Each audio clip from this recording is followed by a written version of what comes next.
Hey there. Welcome to the Prevention Podcast, brought to you by the Rockbridge Area Community Services Board and the Rockbridge Area Prevention Coalition. I'm your host, Blake Sanchez, and on this episode, I will be introducing you to Project Horizon. Project Horizon is located in Lexington, Virginia, and is dedicated to reducing the number of sexual, dating, and domestic violence victims through crisis intervention and prevention programs.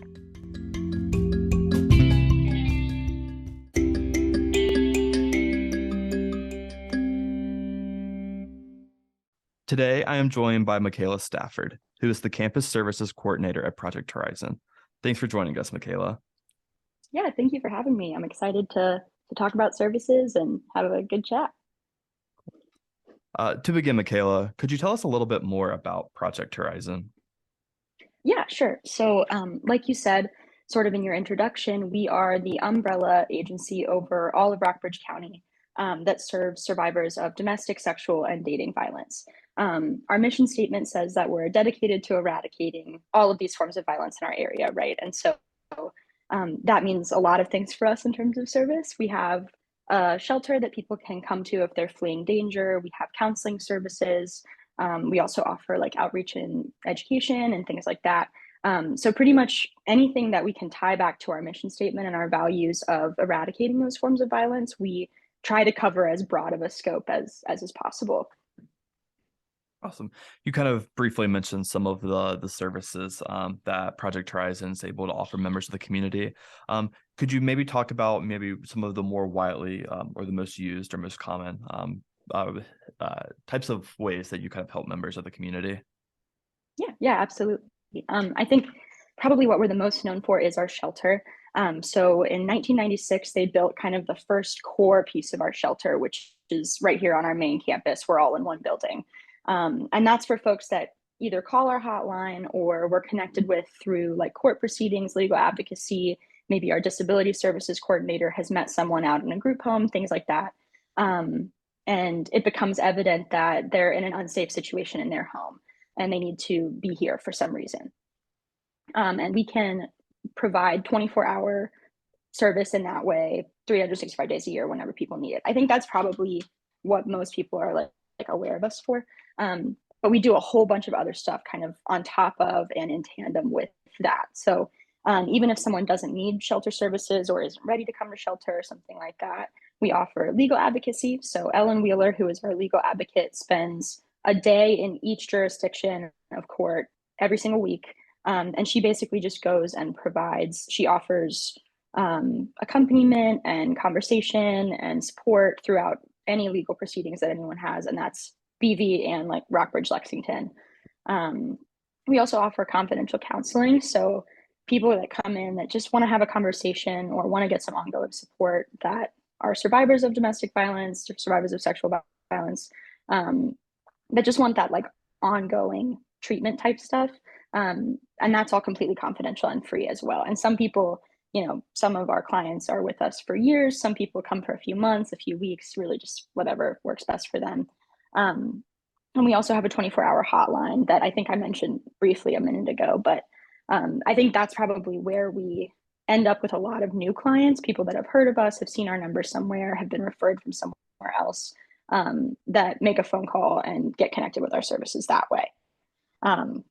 That's a lot of the stuff that we kind of do in-house. And then we also offer outreach and prevention and education and all of that stuff where we're kind of leaving the building and going out into the community, talking to different agencies, talking to classrooms, having conversations with community members about what we can do to advocate for ourselves, to be better listeners, be better friends, all that kind of stuff. I also understand that Project Horizon is also able to kind of design and help us more specializing treatments to very specific needs. Can you kind of talk about what types of specialized treatments that Project Horizon is able to offer some of its clients?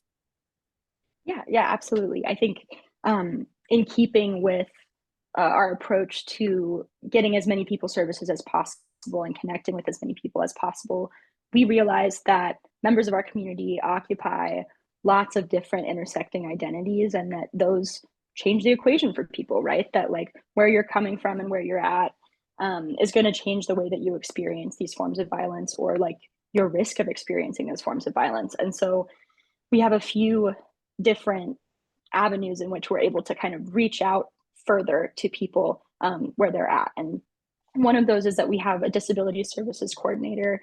One thing that we know about domestic and sexual violence is that it disproportionately affects those with diagnosed disabilities or undiagnosed disabilities. I mean, it's like 48% of the people that come through our shelter have some form of disability. And I think they just realized that we needed to meet those, we needed to meet those needs and help people in that way, in a specialized way. And so we have a disability services coordinator who kind of in tandem does case management for folks that are in shelter. And then she also goes out and about to the group homes in the area and provides education and support to the people that are living there, especially because we know like if people can't drive or if people don't want to come all the way over to Lexington, it's a way to just make that connection without asking people to come to us. We also have a spiritual counselor who works here part-time. We know that Rockbridge is a pretty, at large, a pretty religious community. And a lot of the times people come to us with very specific questions that are faith or spirituality related that not everyone's qualified to answer. I'm certainly not. And so we have Adam Schultz, who is a pastor in town that works here 10 hours a week and can provide those sort of like faith specific questions. And he serves folks of all denominations, all faiths, all spiritualities. He's not like specific to anything in particular. I think our next most kind of prominent specialized services is our underserved outreach coordinator. We, I think, also realized a few years ago that folks, Black and Brown folks in Rockbridge County, the LGBTQ plus community in Rockbridge County are statistically at higher risk of experiencing these forms of violence. And therefore, I think we realized how critical it was to provide services that are catered to those communities. And also to provide specific outreach for those communities. That's kind of where like Project Horizon became inspired to host Pride in Lexington, was because how can we expect to build rapport with and trust communities if we're not doing the work to reach out to them, right? Sure. Yeah, I think one of the really cool things about our model is that we're able to broaden and specialize as we see need and as we see and as we learn too, right? Like I think realizing the reality that like BIPOC members of our community are at a very unique and different risk than white people in our community, and being able to specialize a position to serve that need, I think is a cool thing. Yeah, I absolutely agree. And I believe that being able to kind of foster and tailor to the needs of the community and in order to help best support members of this community is much appreciated and something that this community needs. I also heard, Michaela, that there may be a new program that kind of just opened up in Project Horizon. And if you mind kind of sharing that information with our viewers.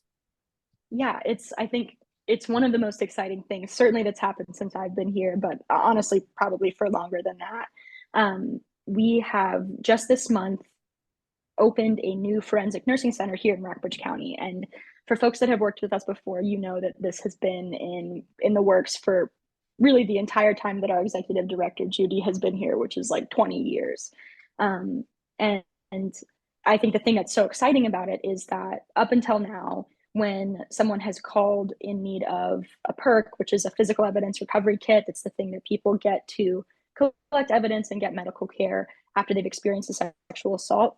If they called, say, in the middle of the night on a Saturday, our staff would have to respond by connecting them with a nurse in Fishersville, driving them up there, doing the entire exam, and then driving them back down, right? And that 40-minute drive served to be a pretty significant barrier for a lot of people. And so finally, this huge project has come to a conclusion, and we're opening up. And so now we have our very own forensic nursing center right here in Lexington.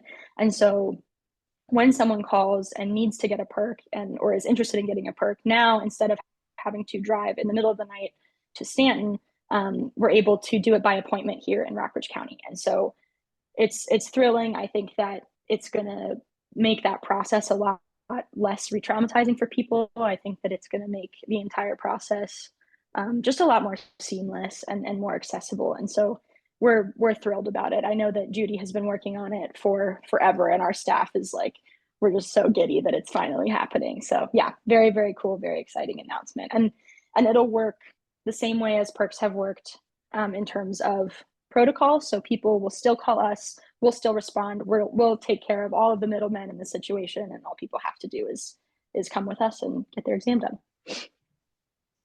Awesome. Yeah, that's the first time I've heard of that, and that's also a really, really cool service that I didn't realize that in order to do that before now that you had to go so far to get that Yeah, done. So that's yeah. And I think a lot of people, when they make that phone call, don't realize that that's right. what's going to have to happen. Exactly. Yeah. And so sometimes, you'll run into the situation of someone's like, I think I want a perk, but I'm not sure. And then we're like, okay, Sure. well, here's your options. And it's like, I'm not, I don't know if I want to do it. So um, Right. it's super exciting just to cut out that barrier.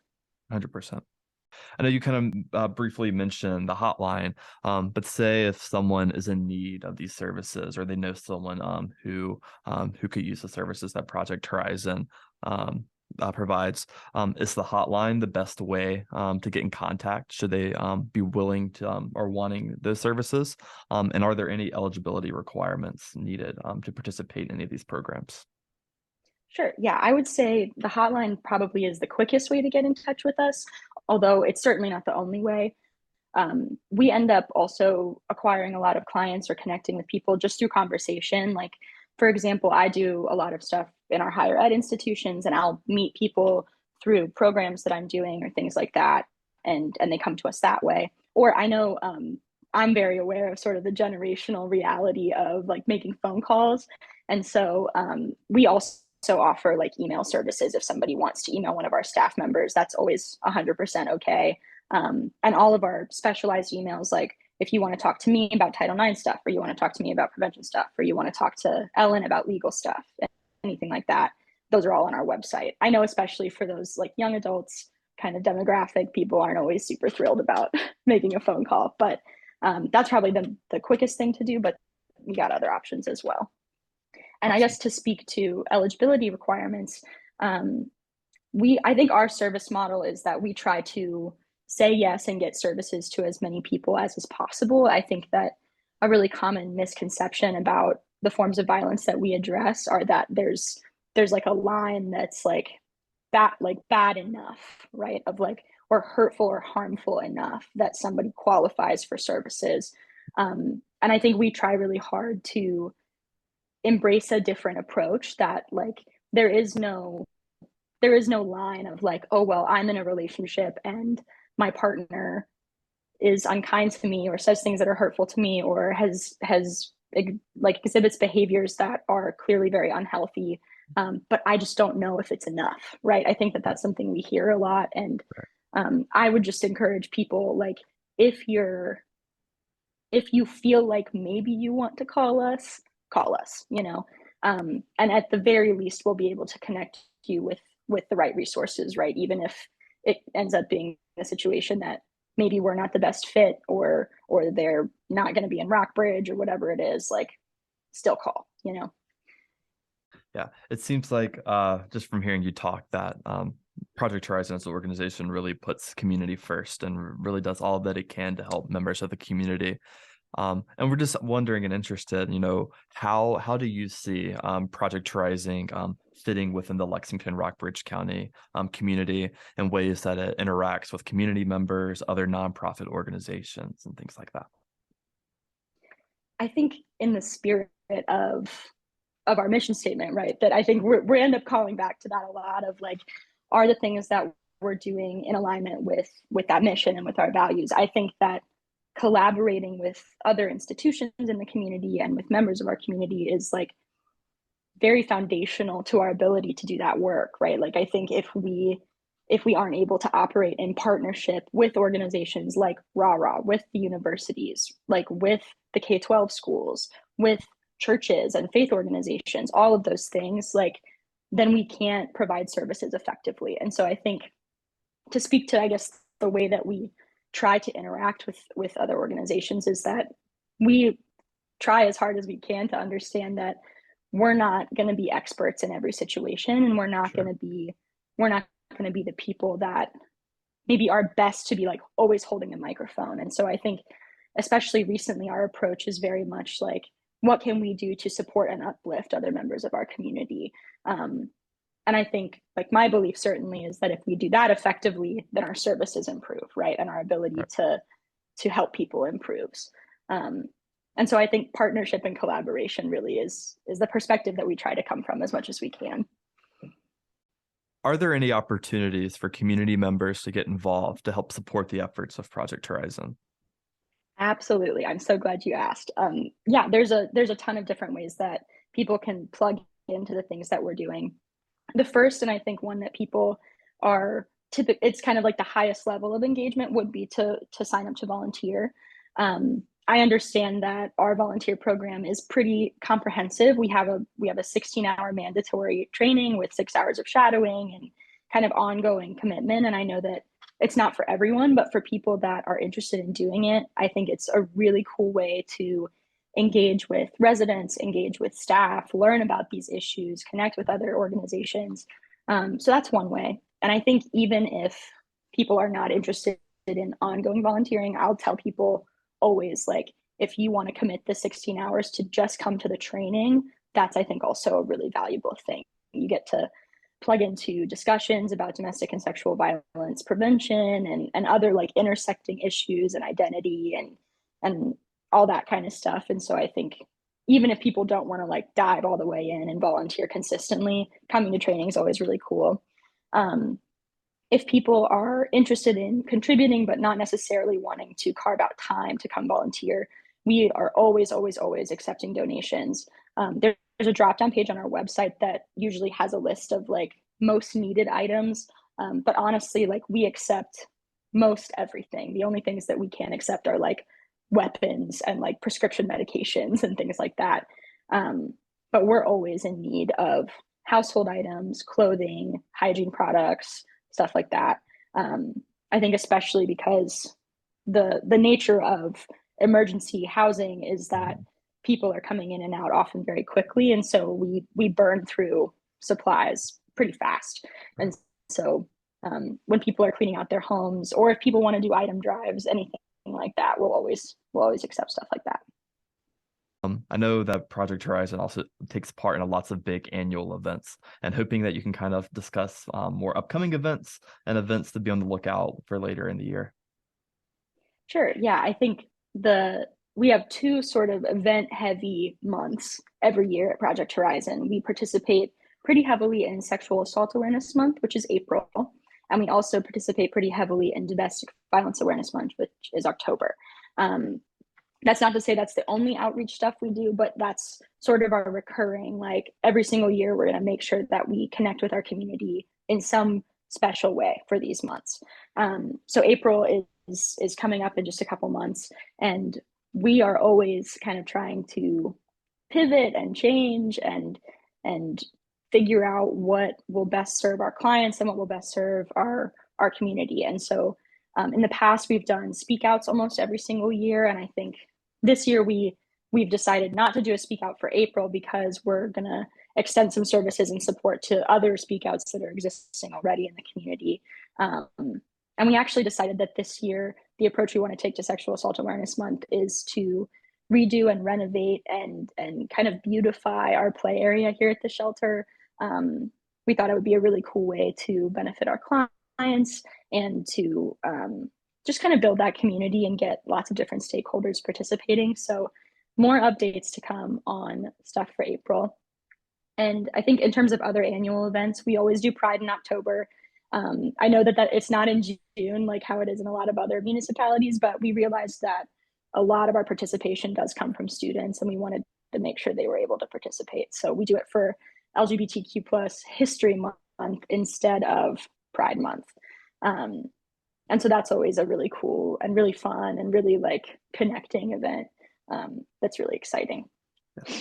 Yeah, definitely sounds like a lot of great ways for members of the community to get plugged in and to help celebrate all of the wonderful work that you are doing at Project Horizon.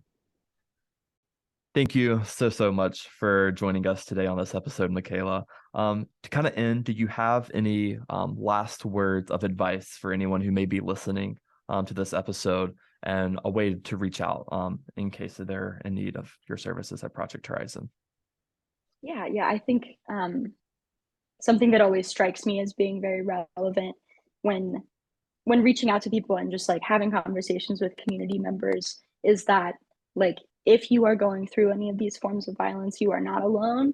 The things that you're feeling are normal and they're real and they're valid. And there's an entire group of people, not only at Project Horizon, but other community members that support and care for you and want you to get the help that you deserve. And so if you hear this, if you are ever thinking about reaching out and getting services from us, I would love to hear from you. And I really hope that you do give us a call. If you would like to reach out by phone, our hotline number is 540-463-2594. And again, we answer that 24 hours a day. We have staff here all the time, constantly, holidays, weekends, nights. Yeah, if you ever need to talk to anyone, you're not alone in what you're going through, and there are people here to support you. Awesome. Thank you for joining us, Michaela. Yeah, thank you for having me.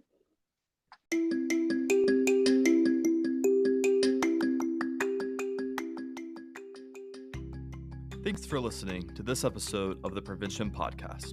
We hope you enjoyed listening to the story and experiences of one of our amazing community partners. We would love to hear your feedback on this series. Should you have any questions, comments, or recommendations about the direction of the series, you can reach us online at www.racsb.org/prevention or by email at prevention@racsb.org. As always, it has been a pleasure chatting with you today, and I look forward to serving you in the next episode.